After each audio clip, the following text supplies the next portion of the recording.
sürətdə mən onu necə görüm? 165 gedən sürəti mən necə görüm? Necə görüm? Söndür onu bak şey. Bağla. Bestir, ne istiyorsunuz benim canımdan? Yaxşı, bağlayıram Sakit canım. ol. Bağla canım. Bağla. Ne istiyorsunuz? Ne kadar şer atanlar, ne kadar böyük atanlar.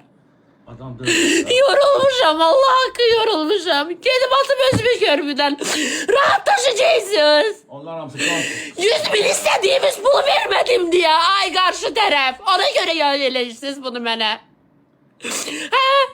Ona göre. 100 bine göre. 100 bine göre benim 4 balamı cansız koyursunuz, anasız koyursunuz. Adam dur. Ha bak karşı tarafa seslenirəm. Sizin canınız yanır, sizin girəmədə gidip Allah rəhmət eləsin. Siz beni burada öldürmüşsünüz.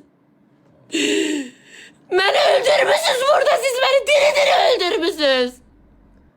Sakit ol. Deyir beni polise şikayet edeyim. Niye elədim? Atama yığdın dedin ki atası, kızın atası. Yığdın dedin o kızı getirsin bana 100 bin versin. Hardan vereyim?